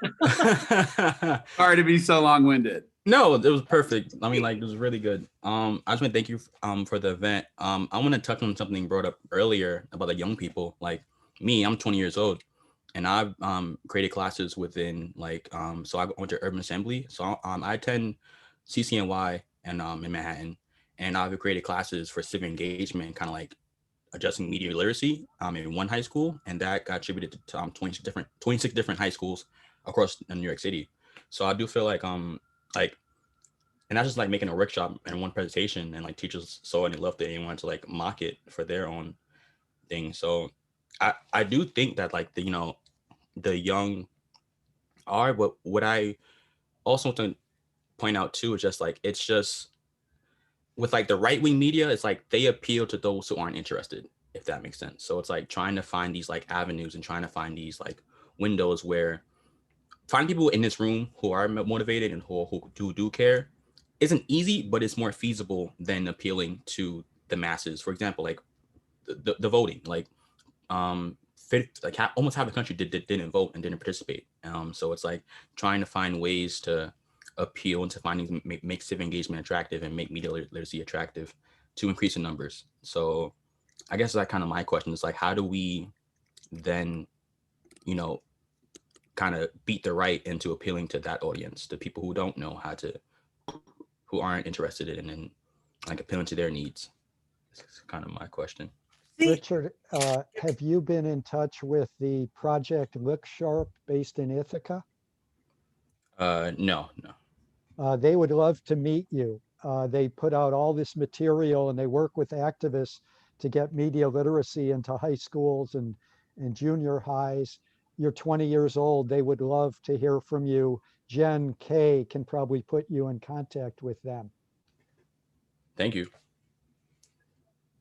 Hello there. Hi. Over there. This is Phil Prince in Eugene, Oregon area, and I just have a question for you all. Through this last election cycle, I just was astounded by the low level of media literacy, so that, MSNBC was good and Fox News was bad. Then you get these charts that show where news organizations are on the spectrum. And the big corporate news media is right in the middle, like they're, middle of thought in America. Back about 10, 15 years ago, I used to show these videos wherever I could to people. One is The Myth of the Liberal Media, Noam Chomsky, and a fellow named Justin Lewis at University of Massachusetts did this Constructing Public Opinion. These are great, and they give examples of how the propaganda on the mainstream media is created. I'm just wondering, is there anything out there like this that's more current? Because the examples here are Bill Clinton's administration. This is great stuff, it still is, but it's not current. Is anybody doing anything like this now? That's my question. Well, I think both of those are probably produced by the Media Education Foundation based in Western Mass. I think they're putting out something new, one or two things every year. You probably support them. For right-wing media, I think Jen's movie is pretty, it was right as Trump was getting into power, but it's much more recent than the two you showed that you just held up.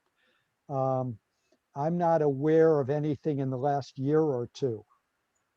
Right. Maybe I should write to the Media Education Foundation. That's Sut Jolly, and Justin Lewis used to work with them.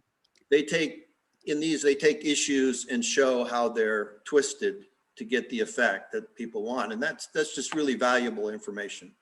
I think their documentaries, their videos are brilliant. So this year, All Governments Lie, it's fairly recent. It was 2016. I highly recommend it. I helped produce it.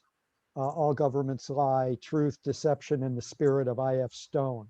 I think Jen's movie came out in 2016 too. Am I right? Yes. Yeah, we showed both of those in our film series in Eugene. Yeah, what's the, isn't your series, what's it called? Your film series? Circle Films? Yeah.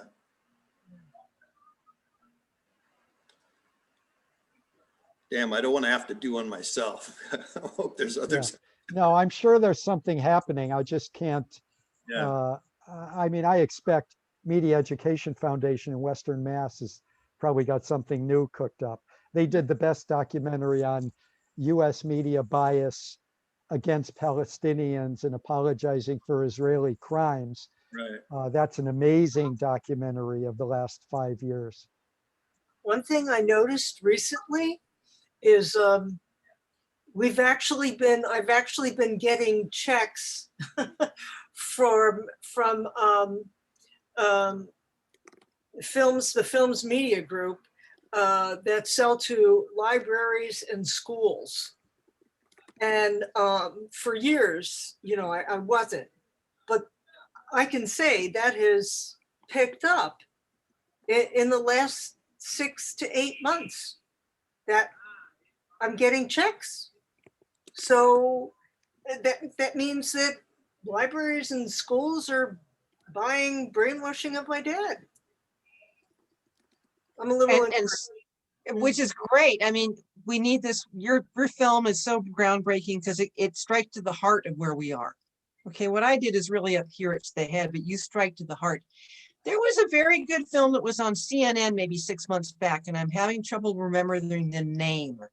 It dealt with Alex Jones, and it dealt with, it showed the whole story behind the Pizzagate story, where Jones and others had talked about Hillary Clinton was running a pornography thing out of a pizza place, and some guy with an AR comes in and starts shooting. It was very, very good, and I just don't remember the name right now. Anybody see that?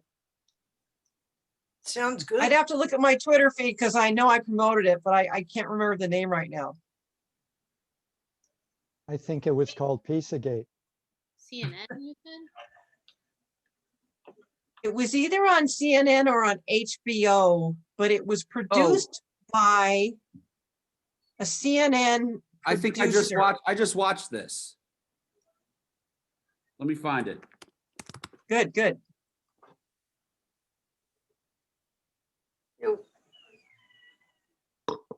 The Social Dilemma? No, Was it The Social Dilemma? I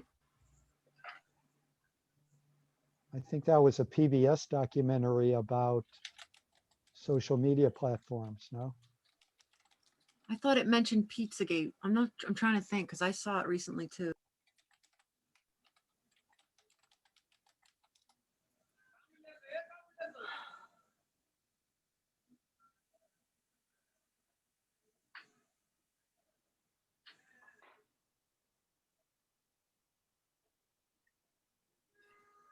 Is it After Truth? Yes. Yes, that's it. Okay. Ooh, It's good. I'm gonna have to see that. Act of truth. After After. truth. After Truth. After truth.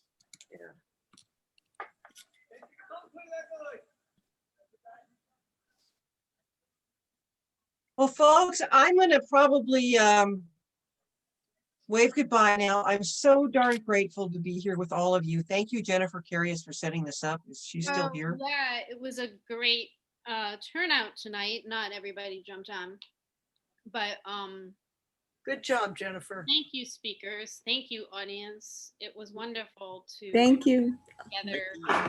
Yeah. Bye-bye.